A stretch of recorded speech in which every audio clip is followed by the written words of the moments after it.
Ég segi fyrir mig, mér fannst dálítið annað þó fólk væri að tvíátta út af hernum. En þetta fjas út af verksmiðjunum, það var bara eins og þetta var í geggjun, hrein geggjun, að minnstakosti á tímabili. Það átti alltaf verið í hættu. Andrúmsloftið, vatnsföllin, gróðurinn, moldin, að maður ekki tali þjóðernið, tunguna og sjálfstæðið.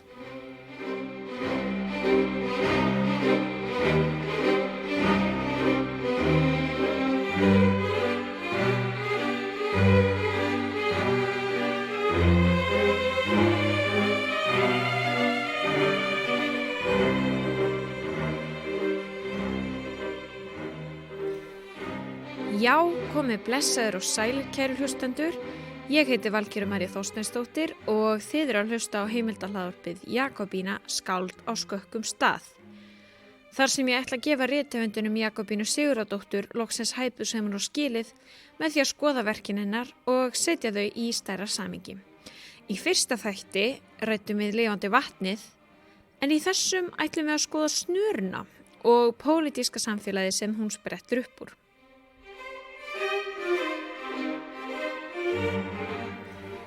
Ég var að viðurkenna, ég þarf aðeins að gíra mig upp í að tala snöruna því það eru svo margar flóknar hliðar á þessari annars nettu og stuttubók. Ég geti gert heila þáttaröð bara hana en ég held samt okkur ætti að takast að komast að kjarnamálsins í þessum eina þætti. Snaran er skáldsaga eftir Jakobínu, væntanlega, sem kom út árið 1968. Þó hún sé minni í sniðum en lifandi vatnið, er formið samt sem áður mjög sérstakt eins og í lifandi vatninu og umfjöllunarefnið ennþá beittara ef eitthvað er. Hún er dystopía sem á að gerast í framtíðinni eða cirka samt svona á 9. áratugnum sem er auðvitað fortíðin í dag en var framtíðin þá. En já, og var alveg eldrauð ádeila. Hún var gríðarlega umdeild á sínum tíma og með þekktari ef ekki þekktasta verk Jakobínu í dag. Snaran var önnur útgefna skáldsaga Jakobínu. Fyrsta var Dægurvísa sem var mjög vinsæl og Jakobína var tilnefnd til bókmenntaverðlauna Norðurlandaráðs fyrir hana. Það er smá pólitík í Dægurvísu. Hún er alveg ádeila en samt svona lúmsk ádeila í skemmtilegum búningi en það má segja með snörunni hafi Jakobína tekið pólitíska ádeilu upp á næsta level. Ég meina, það er ástæða fyrir því að fólki fannst hún annarkvort vera algjörlega spot on eða bara argasta vittlausa á sínum tíma. Í framtíðarsýn snörunar á stóriðja að hafa breytt verulega úr sér á Íslandi og erlendir aðilar eru með valdahendina yfir íslensku atvinnulífi en Íslendingar eru undirmenn þeirra. Þannig að erlendir aðilar hafa svona algjör tök yfir íslensku vinnumarkaði og þar með þjóðinni allri. Nei, mér er skít sama hvað ég vinn og hjá hverjum ég vinn. Bara ef ég hef vinnu og fæ kaup fyrir mína vinnu. Skít sama, akkurat skít sama. Sko, það er dálítið flókið að útskýra hvað gerist í snörunni því það er engin söguþráður svona beinlínis í henni. Aðalpersonan er sópari í verksmiðju, það er að segja einn af þessum verksmiðjum sem útlendingastjórna og hann hefur orðið allan tíman. Hann er ekki að segja einhverja eina sögu, heldur veður hann dálítið úr einu í annað eins og bara venjulegt fólk gerir þegar það talar og eins og ég er að gera í þessu hlaðvarpi. En engin annar kemur orðið að. Engin önnur persóna tjáir sig, þetta er bara hann að tala allan tíman. Hann er ekki að tala við sjálfan sig í huganum, hann er að tala uppátt. Þannig snaran er basically innreiða. Það er enginn sem svarar, engin lýsingur á notum persónurnar, ekkert sagði þessi eða sagði hinn eða sóparinn hristi hausinn og andvarpaði. Þú veitir, svona eins og myndi vera í eina gæsalappa venjulegri skáldsögu. Þetta er bara sami maðurinn að tala allan tíman, alla bókina í gegn. Snaran fjallar mann sem vinnur í verksmiðju í framtíðinni sem reyndar okkar fortíð núna. Hún gerist líklega svona í kringum 1990 kannski. Og hann vinnur í verksmiðju og talar allan tíman við samstarfsfélaga sinn. Þannig að bókin öll hans frásögn eða í raun og veru önnur hlið á samtali. Þannig að við fáum bara að heyra hvað hann segir, við fáum ekki að heyra hvað samstarfsmaðurinn segir á móti. Þetta Ásta Kristín Benediktsdóttir. Hún nýdoktor í íslenskum bókmenntum og mikill Jakobínu sérfræðingur því hún skrifaði meistararitgerðina sína verk hennar. Svo hún líka Mývatnssveit. Þannig að þetta bara í raun og veru ein stór einræða með svona smá pásum á milli og þannig að þetta sérstaka form kallað dramatískt eintal. Þetta líkist svolítið leikriti og í raun og veru hægt að setja snuruna bara á leiksvið, það hægt að setja hann á svið bara á þess að breyta nokkru af því að hún virkar bara sem einræða. Og já, og þetta svona alveg sæmilega algengt í ljóð, sérstaklega svona eldri ljóðlist, þetta sést oft í svona löngum ljóðabálkum. En það ekki margar skáldsögur sem með þessu sniði, bara einfaldlega af því að þetta verður ekkert kannski endilega með þreytandi og þó, ég meina að lesandi þarf að lesa sömu manneskjuna, þusa, tala, bara úttala bókina og það ekkert allir sem að líta á þetta sem kannski heppilegt form á langri sögu. En sóparinn samt að ávarpa einhvern, hann nefnilega ekki bara að tala við sjálfa sig. Einhvern sem greinilega að vera yngri en hann og búinn að vinna styttra í verksmiðjunni. Við fáum bara ekkert að heyra hverju hann svarar. En hver þetta sem sóparinn að tala við? Hann að tala við einhvern sem vinnur með honum, en við vitum sjálfur sér ekkert hann, við vitum að hann svarar honum svona stundum, en síðan býður þessi óljósi samstarfsfélagi náttúrulega upp á alls konar túlkanir. Það hægt að líta svo á að hann sé einhvers konar fulltrúi lesandans kannski eða samfélagsins eða hvað hann Við getum ímyndað okkur alls konar túlkanir á því við hvern í raun og veru þessi skáldsaga að tala. Það svo auðvelt að samsama sig þessum ónefnda samstarfsmannans vegna þess að þegar maður að lesa bókina þá náttúrulega bara eins og sóparinn sé að tala við mann sjálfan í raun og veru. Af því það engin annar sem að blanda sig inn í þetta og það engin annar á sviðinu. Og einmitt það sem gerir þetta óþolegt eins og segir, ég held að ég hef ekki ennþá hitt lesanda sem finnst sóparinn frábær persóna. Hann er góð persóna, vöndu persóna að mörgu leyti en hann ekki sympatísk persóna. Hann ekki persóna sem hann langar til að eyða tíma með. Nei. Alls ekki, af því að hann bara alveg hræðilegur maður. Og samt neyðir Jakobínu að eyða tíma með allur bókina. Já, það nefnilega málið. Og já, hún setur mann í þær stellingar á einmitt, maður þarf að hlusta á þennan mann og sama hvort maður sér sjálfa sig fyrir sér sem þennan samstarfsmann eða hvort maður einmitt svona eins og að hlera þetta samtal. Það skiptir ekki máli, maður svolítið bara fastur með honum þarna þá má meðan bókin endist.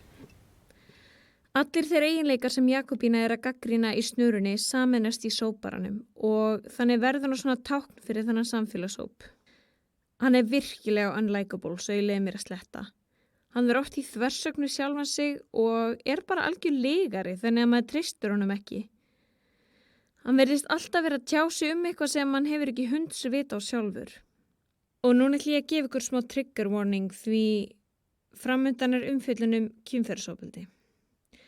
Andú mín allavega á honum nær algjöru hámarki þegar hann segir frá því að systur hans hafi verið nauðgað af hermanni en hann hafi verið í næsta herbergi, heyrt í því sem var í gangi, hafði vitað af því en ekki gert neitt. Hvernig stóð á því? Já, það var nú andskoti leiðilegt. Hún varð fyrir slysi, eða, já, eins konar slysi. Ég hefi alltaf kennt mér það, en hvernig átti mig á gruna? Og hvað gat ég gert? Ég var ekki einu sinni viss að það væri hún. Það gat eins verið einhver af hinum stelpunum. Og ef þeir hefðu beitt byssum eða bara hnífum, við höfðum ekkert, ekki svo mikið sem vasahníf. Þú skilur að þessi strákar, hermennirnir, þeir voru alveg vitlausir af leiðindum og heimþrá og öllu mögulegu. Það gátu allir verið dauðir heima hjá þeim og þeir hér.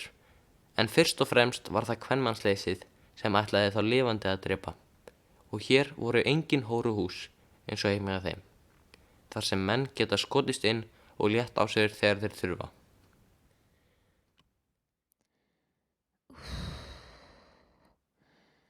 Þetta er svakaleg sena. Hún lætur manni líða mjög óþægilega.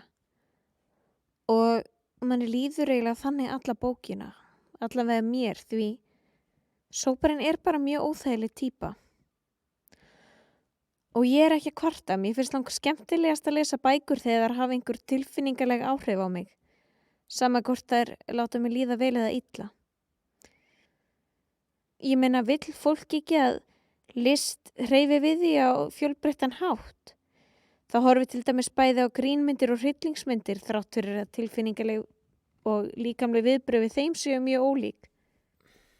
En allavega, ég held að ástæðan fyrir því að snaran sé svona óþægileg sé ekki bara því sóparinn segir óþægilega hluti.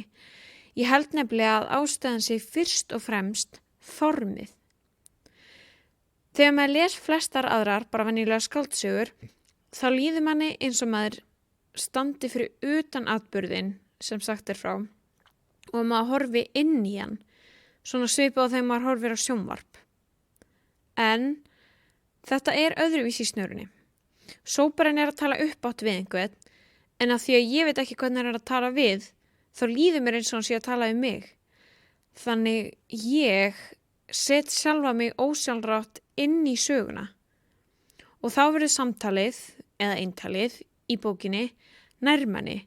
Það verður svona persónulegra og þar með óþægilegra. Mér líður eins og ég sé sjálf að tala við eitthvað gamlan karlskúrk sem talar bara og talar og ég neyðist til að hlusta á, en mér langar samt helst að flýja samræðunar. En þetta er snilldin. Jakobína gefur manni engan séns til að flýja samtalið, því það er þessi sami stíll alla bókina í gegn. Sóparinn er alltaf að tala.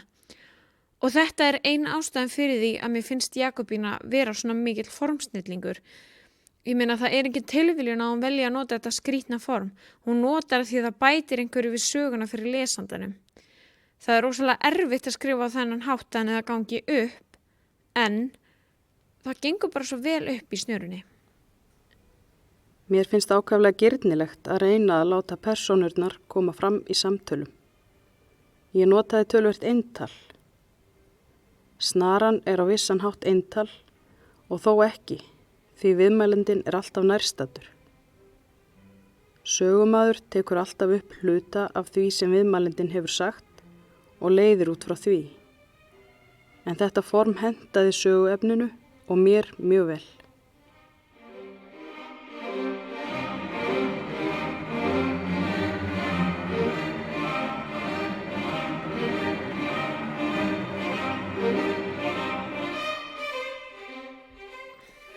Já, það er dálítið erfitt að segja frá einhvern söguþræði því allavega í mínum augum er snaran meira konsept heldur en saga. Svipað á með lifandi vatnið, þá gagnrýni á fólk sem tekur enga ábyrgð, lætur sem pólitík komið mikið við og heldur því fram að það geti ekki gert neitt til að hafa áhrif á samfélagið. Við þekkjum öll hann í týpur. En hún er líka ádela á hernám og stóriðju. Það er mjög ljóst þegar maður les textan, en það voru það líka helstu baráttumál Jakobínu Sigurðardóttur. Jakobína var bullandi sósíalisti og hernám og stóriðja er þema í basically öllum verkunum hennar. Hún skrifaði margar greinar í tímarit og dagblöð þar sem hún talaði gegn hersetu og verksmiðjum og myndist á það í mörgum viðtölum. Þau stærri maðurinn hennar voru mjög afdráttalaus í sínum skoðunum og sammála. Nei, sko þið skiljið ekki hvað ég er búin að lesa marga greinar úr Þjóðviljanum við heimildavinnu fyrir þessa þætti. Ég skal líka alveg viðurkenna að ég þurfti að googla hvernig málgagn Þjóðviljinn var. Fyrir þá sem er í sömu sporum, það var fyrst málgagn kommunistaflokksins, svo sósíalistaflokksins og svo alþýðubandalagsins. Hún heiti Snaran vegna þess að snaran, svona einhver myndræn snara er að herpast utan hálsin á íslensku samfélagi mögulega Þetta er mjög sterk samfélagsádela sem beinist að því að það er þarna erlendur auðhringur búin að taka yfir atvinnulífið á Íslandi og það er náttúrulega framtíðarsýn sem að Jakobína vildi alls ekki sjá. Þannig að þetta er svona dystopía að því leyti til. Þetta var svona mjög óhugnaleg framtíðarsýn, getur við sagt, að horfa 25 ár fram í tíman og sjá þetta. Að þetta sé að gerast. Þannig að einhver leyti má segja að snaran sé, hvað maður að segja, erlend auðvald og kapitalismi og erlend vald að taka yfir Ísland, getur við sagt, sem er að herða að Ísland og íslensku samfélagi.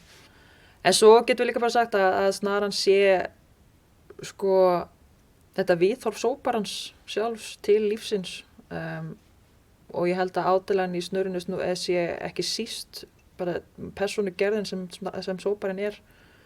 Hann axlar ekki ábyrgð á neinu, hann tekur ekki þátt í verkföllum með samstarfsfólki sínu, hann lítur undan þegar systur hans er nauðgað, hann segir alltaf að hlutinni koma hann ekki við, hann tekur enga ábyrgð á neinu sem er að gerast í kringum hann, hvorki persónulegum nýja samfélagsmálum. Þannig að þetta viðhorf er líka snaran sem er að herðast að hálsunum á honum sjálfum og öllum sem er eins og hann í raun og veru. Árið 1966, 2 árum áður en Snara kom út, hóf Kísiliðjan starfsemi sína í Mývatnssveit. Hún vann kísilgur úr Mývatni og var mjög umdeild, meðal annars vegna þess að hún var verksmiðja, kapitalismi og allt það, en líka vegna umhverfismála. Sumir, þar á meðal þau skötuhjúin, Jakobína Starri, trúðu því að hún hefði slæm áhrif á viðkvæmt lífríki vatnsins. Aðri trúðu því að hún hefði engin áhrif. Jakobína skrifaði grein í Þjóðviljan, en ekki hvað, hálfu ári áður en Kísiliðjan var stofnuð, þar sem hún tók sterka andstöðu gegn henni. Ég ætla að leyfa ykkur að heyra ansi gott brot úr greininni. Takið eftir hvað henni tekst vel að vera skorinort, en samt húmorísk á sama tíma. Sá brandari er víða kunnur að Þingeyingar hafi til þessa búið að meira sjálfsáliti en algengt er. Eitthvað kann að vera til í því. Ef til vill hafa forráðamenn okkar kjörið þessari undanrás stóriðunar, staði Mývatnssveit með það í huga að staði þingeyska sjálfsveringin ekki fyrir sínu í skiptum við þessa himnasendingu, yrði tæpast vandráðin alúmíndansinn syðra.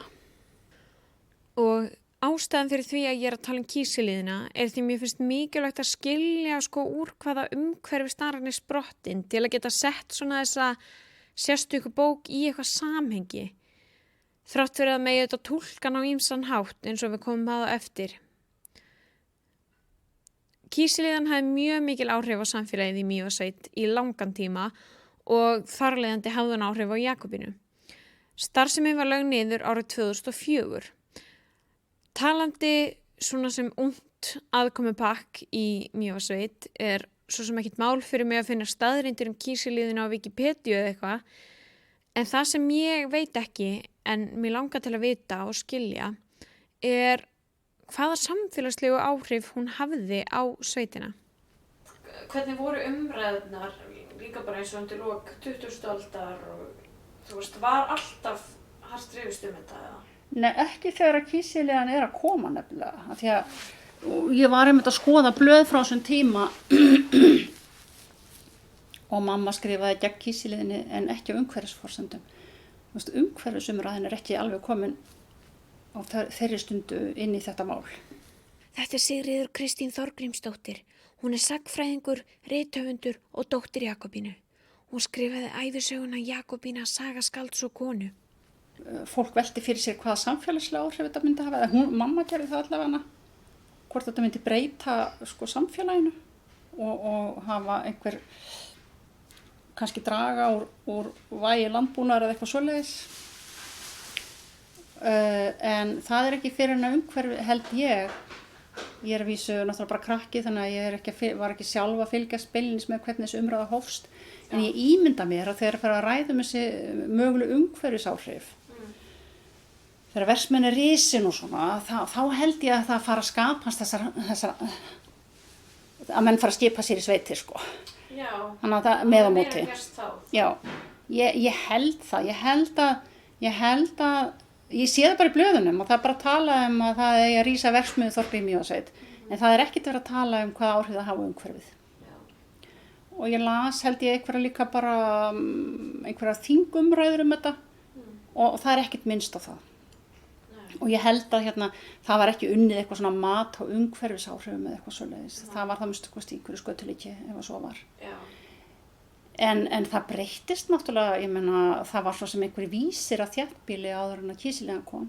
En það fylgdi henni náttúrulega, það var til þarna þéttbýli. Og það kom inn nýtt. Það breytir náttúrulega alltaf dýnamík í svona samfélagum þegar myndast þéttbýli á stað. Ég er þeirra skoðunar, sko, ég var sjálf, ég fylgdi foreldrum mínum á málum í andstöðu gegn Kísiliðjunni sem sko stóriðju og mengunarvaldandi en menn verða enn alveg sótsvartir í framan ef við fara að tala um þetta er bara liggur við eins og að tala um hverfjall og hverfjall sko, þetta er stórhættulegt. En þegar ég fór að lesa og velta þessu fyrir mér þá komst ég að þeirri niðurstöðu að þetta hefði ekkert verið slæmt fyrir samfélagi kringu vatnið að fá inn nýtt fólk. Að vísu sögðu sko að því að Pólarnir voru svolítið suðursveit og fyrir sunnan og norðan vatn og fyrir sunnan vatn voru menn meira andvígir Kísiliðjunni heldur en fyrir norðan og það fór sögum að því að alltaf þegar kom nýtt fólk í sveitina og þá hefðu norðanöflin rokið til að heila þvoða með það hvað sunnanvatnsmenn væru ægilega hættulegt lið og kolvitlaust. En ég er ekki svona það sé sagt eða að fólk hafi endilega látið sannfærast það. Já. En ég held bara einfaldlega að það hefur verið bara hollt fyrir þetta samfélag að fá nýtt fólk inn og bara rjúfa svolítið þetta ættarsamfélag sem var þannig. Ég held að það hafi ekki gert það neitt til. Nei. Það hafi bara verið gott. En hvað heldur um umhverfisafleiðingar? Já, ég meina það var náttúrulega að hafa verið þarna vísindamenn síðan bara 1970 eitthvað og ég er nú engin líffræðingur sko en ég held að það kom nú þarna út bók sem var svona eins og mikil skýrsla frá þeim sem heitir held ég Náttúra Mývatns og ég man ekki betur en að þeir fóruðu þetta varlega í einhverja niðurstöður en ég held að þeir hafa alveg sýnt fram á að kísilvinnslan hafði áhrif á lífríki vatnsins og þar með bara umhverfið. Já. Mér finnst þetta eitthvað svo barnalegt að vera að rífast um þetta. Já. Þú ert með einhverja verksmiðju sem er að vinna efn úr vatninu og er að róta þannig í botninum og breyta, þetta er inngrip í lífríki, það bara segir sig sjálft. Já. En hvaða áhrif það hafði andstæðingar verksmiðjunnar sögðu að silungsveiðin hefði dottið niður og svo framvegis en það var auðvitað líka búin að vera ofveiði bændur höfðu náttúrulega menn lifðu á silungi og það var verið að moka upp úr vatninu til að reykja og selja og ég held að það hefði líka verið búið að veiða meir en góð og hafa gengdi en ég meina umhverfislega áhrif það er auðvitað náttúrulega kúluskíturinn margum talaði, þetta var það þessi fallega nafnreyndar sem að hvarf bara eða nánast alveg. Ég hef ekki kannað þetta nákvæmlega,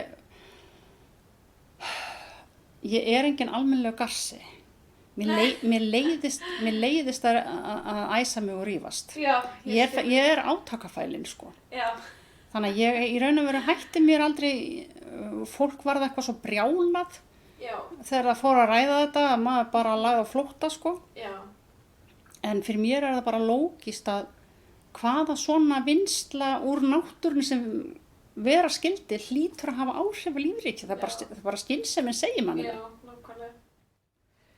þetta var bara ágreiningur það var bara fólk annars vegar sem trúði því að þetta hefði haft alvarlega áhrif á náttúru Mývatns og svo bara annar hópur sem að trúði ekki. Þetta er Dagbjört Bjarnadóttir. Hún er hjúkrunarfræðingur og Jakobínu spekulant. Rétt eins og Jakobína flutti hún í Mývatnssveit á fullorðinsárum og hefur búið þar æ síðan. Og sama hvaða vísindamenn segðu að þeir væri bara vitlausir.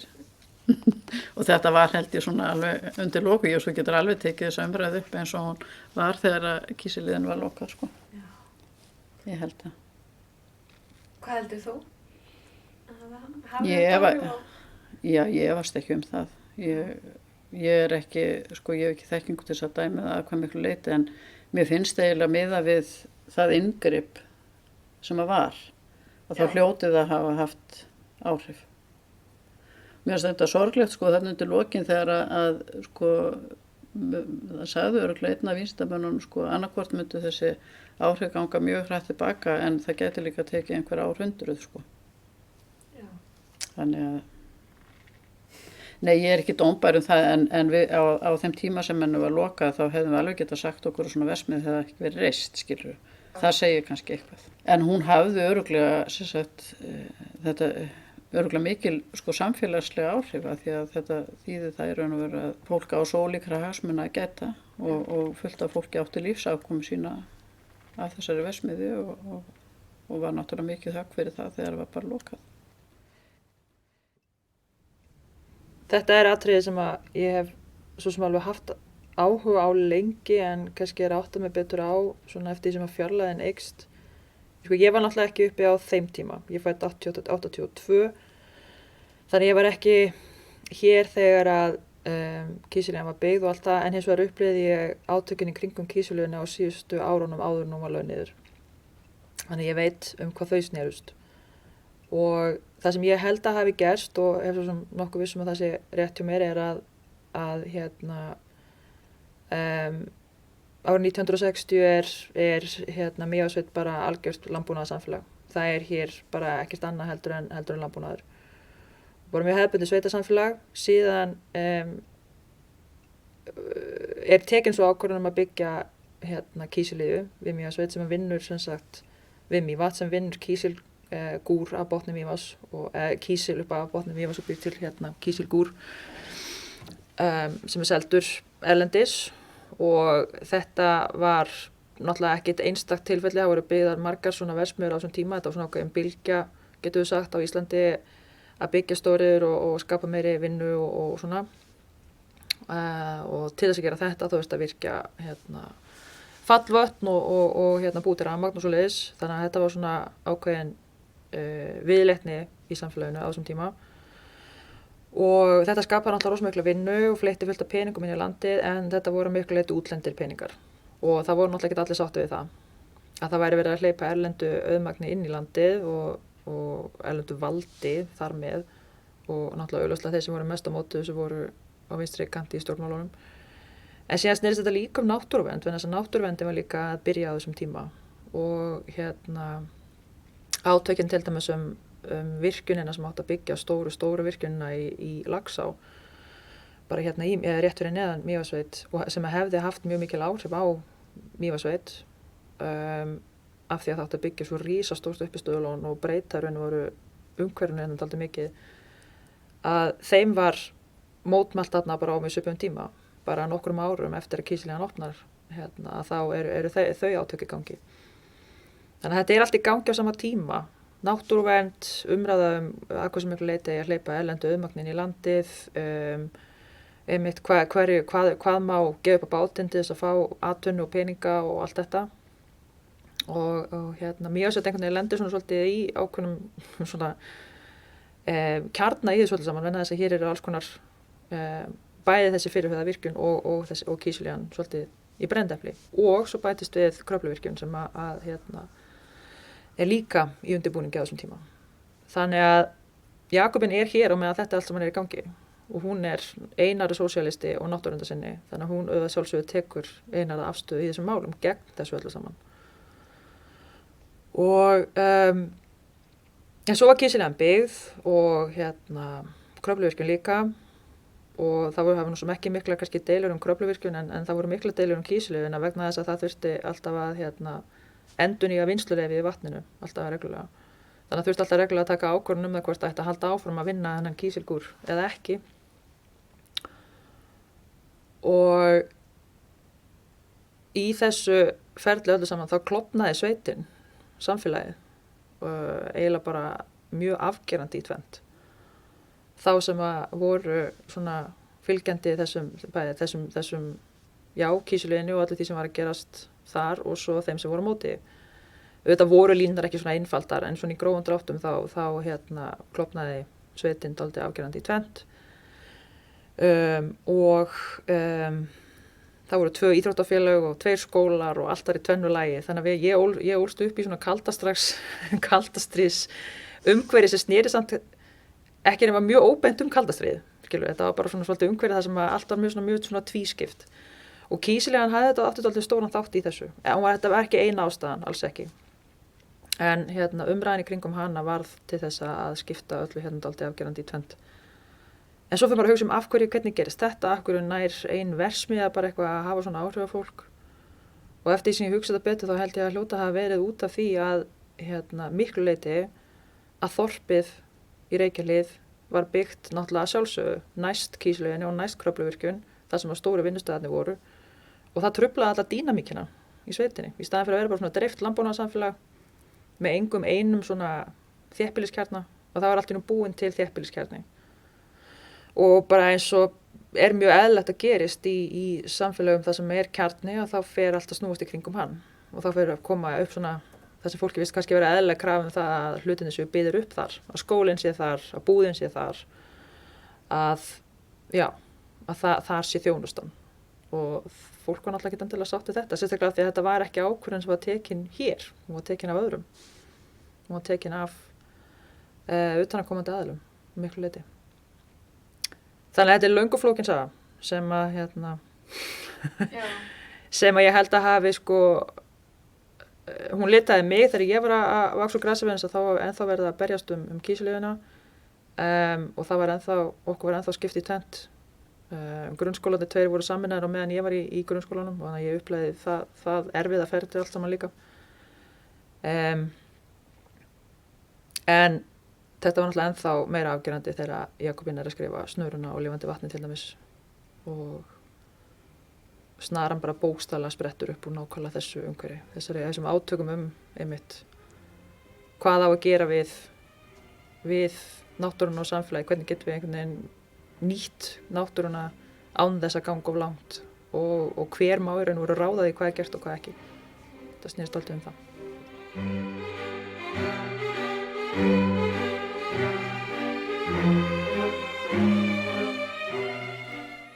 Já, það rautt vinstri þema í flestu sem Jakobína skrifaði.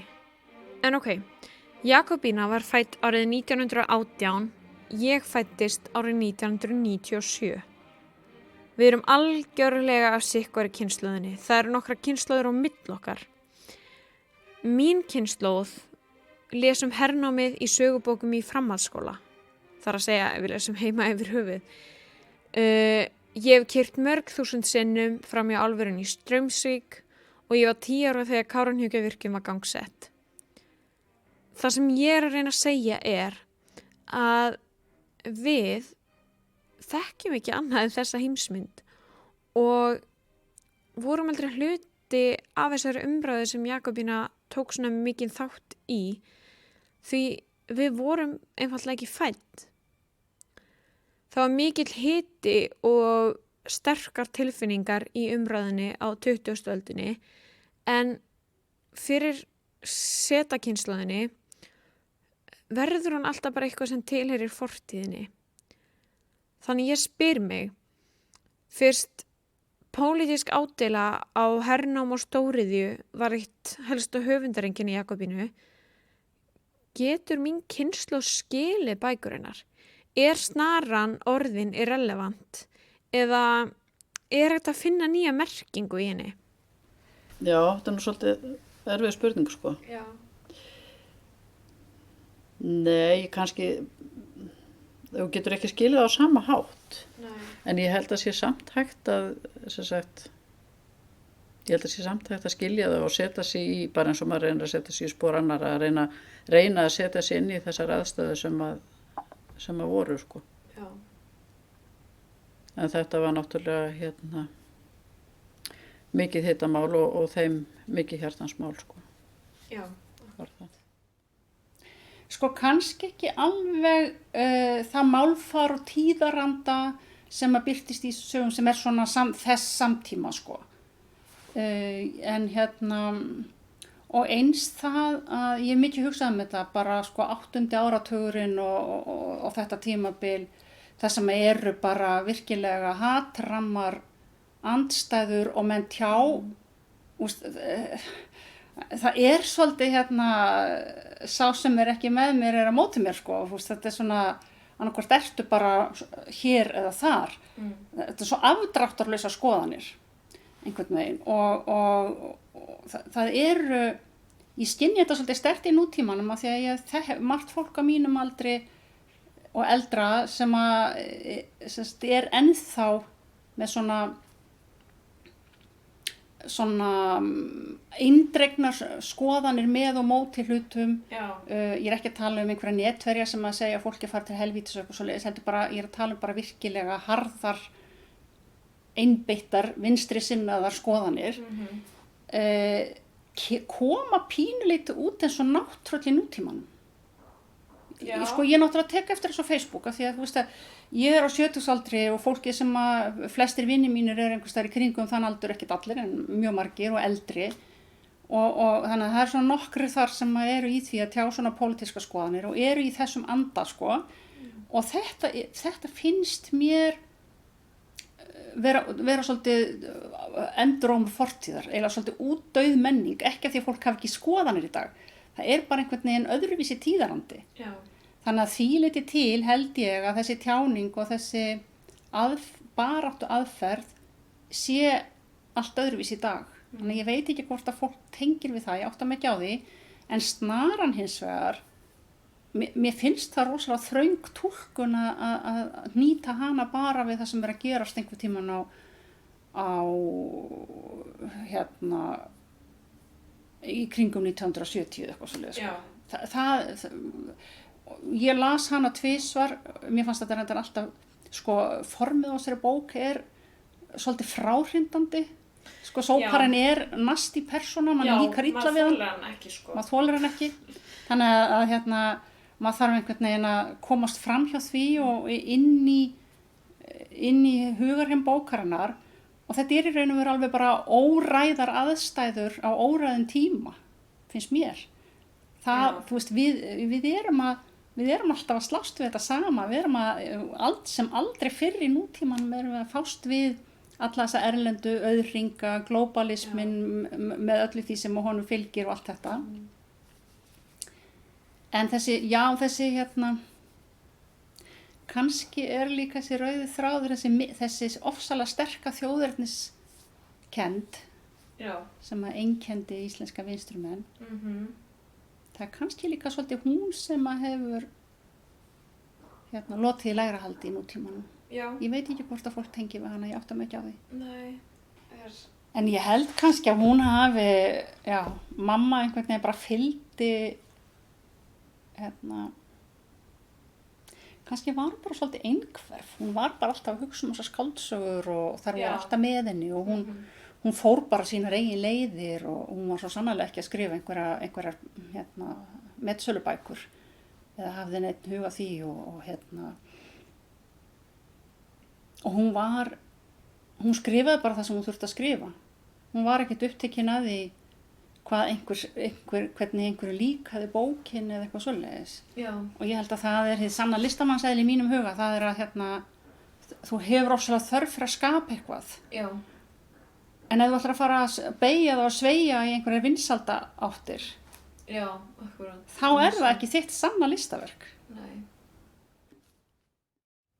Þú hefur sagt að snara sér tímalaus ádela og sko af hverju? En þú veist, ég veit ekki hvort þetta sammála, sko. Nei, þetta virkilega góð spurning. Ég var ekki alveg búin að átta mig á þessu að nú þetta bara ég sem orðið miðaldra og gömul að fatta að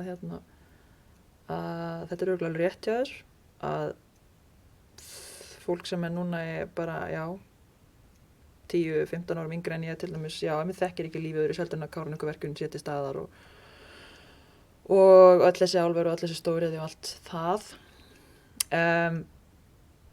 Ég var náttúrulega heldur ekki uppi á eftirstríðsárunum, þannig ég man það ekki heldur, en eftir því sem maður einhvern veginn svona les meira og hugsa meira málin, þá svona getur maður ímyndað sér hvernig hlutinni voru, en það er rétt, ég mun til dæmis aldrei geta skilið það fullkomlega sjálf.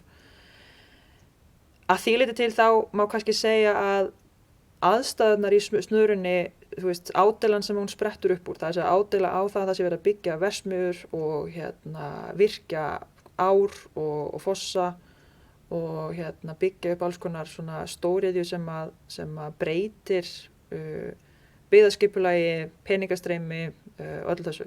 Þetta er það sem að snara sprettur upp úr og ádeilan beinist náttúrulega sjálfsögðu gegn þessu. Að því leyti til má segja að mögulega sé snaran kannski þessi ádeila eigi kannski ekki við núna. Og þó, við getum ímyndað okkur aðstæður þar sem að erlendir, til dæmis aðlar auðmenn sem eru búin að kaupa fullt af landi á Íslandi, sem er staða sem er uppi í dag. Hvað ef þeir myndu ákveða að gera eitthvað annað heldur en að vinna með heimamönnum, skilur, og ákveða bara að byggja, ég veit ekki hvað, þú veist, ekkert endilega stóriðju, en bara byggja, ég veit ekki, risastóran skemmtigarð einhverstaðar, þú veist. Svoleiðis svona risastór inngrip sem að við ráðum engu þau geta ennþá alltaf gerst. En hins vegar stend ég ennþá með því að ádeilan sé tímalaus, vegna þess að ég held að ádeilan snúist ekkert að þessu sögusviði. Ég held að hún snúist sóparann sjálfan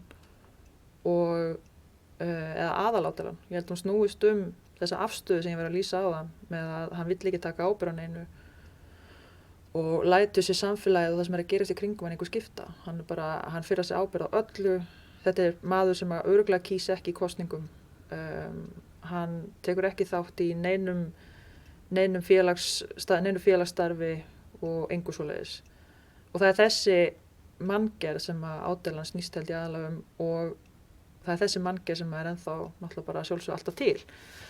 Og ef við varum að tökum mjög stórt nærtækt dæmi í nútímanum sem ég veit að þingkynslóð er mjög upptekin af, og það eru loftslagsbreytingarnar, að þá er ádeilan í snörunni ennþá, hún á fullkomlega við, af því hún snýst að við eigum ekki að vera típan sem að stingu bara hausnum niður í sandinn og afneitum því að það sé eitthvað að gerast í kringum okkur. Við þurfum að gera eitthvað til þess að axla ábyrgð sem er að gerast. Við þurfum að flokka rusl og ekki fljúga út allt og þú veist, allt þetta. Þegar ég tók viðtalið við Ástu var ég búin að pæla mikið í snörunni, en mér hafði aldrei dottið þetta í hug. Auðvitað er sóparinn kjarni ádeilunar. Auðvitað snýst hún ekki bara að deila á hersetur, stóriðju og erlend ítök, þó að sé hluti af því sem Jakobína hafði í huga. Hún er fyrst og fremst að deila á fólk sem, eins og Ásta segir og við tölum í sambandi við lifandi vatnið, hafi tekið eftir að ég sé alltaf við, eins og ég sé ekki ein lokuðin í fataskáp að taka þetta upp. En já, allavega, þetta er ádeila á hóp innan þjóðfélagsins sem lætur sem hlutirnir koma honum ekkert við, heldur því fram að hann get ekki haft nein áhrif og tekur ekki ábyrgð á neinu. Sóparinn gerir ekki neitt, þó viti að það sé verið að beita systurnars kynferðisofbeldi í næsta herbergi og þó sé kannski smá gróf samlíking, þá á sama hátt sitja margir hjá þegar kemur á umhverfis- og loftslagsmálum og sannfæra sjálfa sig að þeir get ekki gert neitt í því, en vita samt vel hvað er í gangi, þeir vita betur. Og svo ég tek ég annað dæmi. Snaran getur eins verið ádeila á Íslandinga sem loka augunum fyrir því hvernig komið fram við hælisleitendur og flóttafólk á Íslandi. Þetta er líka relevant í Black Lives Matter umræðinni sem núna er í gangi, því við hvíta fólki þurfum að líta í eigin barm, viðurkenna forréttindi og fordóma okkar og gera eitthvað í því. Við getum ekki bara setið og skipt okkur ekki af því sem er að gerast í næsta herbergi, þá erum við hluti á vandamálinu. Þegar ég var komin þarna í pælingunum snöruna fór ég líka að hugsa, hvaða umræðu tek ég ekki þátt í en ætti að gera? Er eitthvað vandamál sem ég þykist ekki sjá?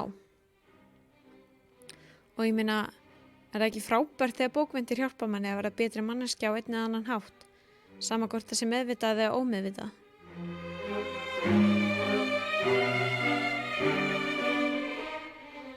Og við höfum réttin, verkfallsréttin, það vita þeir.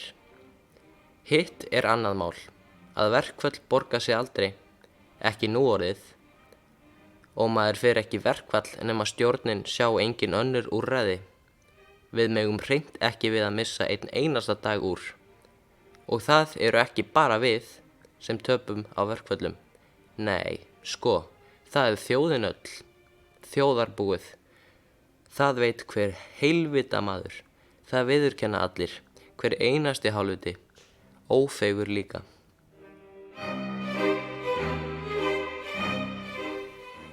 Nú þegar við erum aðeins búin að skoða sögulegt og pólitískt samhengi 7. áratugurins, þá ætti að vera orðið frekar skýrt af hverju Snaran var svona umdeild. Það fór mjög mikið eftir því hvor megin á pólitíska skalanum blaðamaður var. Í blaðinu Rétti sagði Snöruna: Margur mun undrast þann þrótt sem hún býr yfir, sveitakonan mjóslegna við Mývatn, og hvort mun ekki mörgum beljakannum hér syðra hlaupa kapp í kinn við þau áfrýjunarorð sem í sögu þessari felast. Og í annarri grein í Rétti sagði: Þjóðfélag okkar þarfnast einmitt þessarar listrænu gagnrýni eða gagnrýnisfullu listar, þegar heil stétt heldur að listir séu aðeins til afþreyingar og alvaran eigi ekki að vera til hjá skáldunum. Í einstefnu sagði hins vegar: Þetta ferlega bölv og ragn setur svo megnan svip á stíl Snörunnar að segja má það marki svipmót allarar bókarinnar. Til vill á þetta að kunngera hvernig fara mundi fyrir móðumálinu í landi stóriðju og erlendra auðhringa, en í þessu dæmi helgar tilgangurinn ekki meðalið, að minnstakosti ef virða skal Snöruna sem skáldverk eða eitthvað annað og meira en tilbreyði við pólitísk deilumál. Gildi og réttmætti ádeilunar eru auðvitað skiptar skoðanir. Að einu leyti verður ádeiluefnið þó að teljast bæði tilefnislaust og fjarstætt. Það er að segja hugmyndin innflutning úrlendinga til Íslands í þeim mæli sem þarna er lýst. Sé svo að lokum litið í sjónhending yfir allar sögur Jakobínu og þær bornar saman innbyrðis, hlýtur niðurstaðan að verða sú að Jakobína sé hvorki viðsýnn né fjölhæfur rithöfundur. Þó henni geti tekist prýðilega upp þegar hún gleymir við verkefni sem hún þekkir og skilur. Ég ætla nú að reyna að hvíla kynjagleraugun í þetta skipti þegar ég ræðum þessa dóma. Við fórum ágætlega í þá sálma í síðasta þætti. Gagnrýnendurnir þora nú ekki mikið að fara út í pólitíkina, finnst mér, allavega ekki berort. En þeir sem eru ánægðir með Snöruna hrósa Jakobínu aðalega fyrir að þora meðan aðrir þegja. Í þessum síðastnefnda dómi eftir Erlend Jónsson, sem virðist að flakka á milli þess að vera annarkvort mjög hrifin eða alls ekki hrifin af verkum hennar, er hann aðalega ósáttur við orðbragðið sem hún notar. Og já, menn voru ekki að frjálslegir með tungumálið í bókmenntum á þessum tíma eins og þau leyfa sér í dag. En málið er að Jakobína lét persónurnar í bókunum sínum tala bara eins og fólk talar í alvörunni. En það var víst ekki fínt að setja svoleiðis í bókmenntir á 7. áratugnum. En mig grunar að þeir sem gagnrýndu Snöruna fyrir orðbragðið og segja að það eyðileggi bókina, noti þessa gagnrýni meira sem afsökun til þess að geta gefið Snörunni lélegan dóm án þess að þurfa að taka beina afstöðu til pólitíkurinnar. Þó það sé í raun og veru ástæðan fyrir því að þeir fíla hana ekki. Skiljið hvað er að fara? Sem sagt, í staðin fyrir að segja bara Snaran var ömuleg bók því ég er ósammála pólitíkinni og fá þá allan vinstri vænginn á móti sér, er auðveldar að færa rök fyrir því að bókin sé léleg með því að segja blót, ljótt orðbragð, dónaskapur, algjör dónaskapur. En ég ætla líka að taka fram að þegar ég er að fullera eitthvað svona eins og núna, þá er ég þetta bara spökulegra, sko. Ég meina, kannski fílaði Erlendur Jónsson bara alls ekki blót og það náðu ekki dýpra en það. Ég meina, ég veit ekki.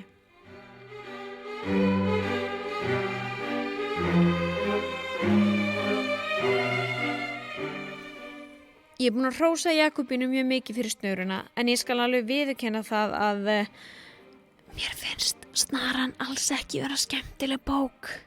Ég vona innilega að það kom ekki í veg fyrir að því sem hafi ekki lesið hana að láti verða að því. Hún er mjög stutt og fljótlesin, sko, þannig séð. Hún er bara dálítið eins og að horfa á bíómynd sem hann í finnst kannski ekki beint fyndin eða skemmtileg á meðan henni stendur, en setur samt í manni þegar maður er búin að horfa og fær með til að hugsa. Ég held að ef maður veit úr hvaða pólitíska og félagslega umhverfi hún er sprottin upp úr, fáið maður betri skilning á snörunni og öfugt. Þó hún sé skáldsaga sem á að gerast í framtíðinni, kennir hún manni sitt hvað ritunatíman. Og síðast en ekki síst hefur hún fengið mig til að hugsa að hvaða leiti ég get orðið betri manneskja og hvaða ábyrgð ég og bara við öll berum í samfélaginu.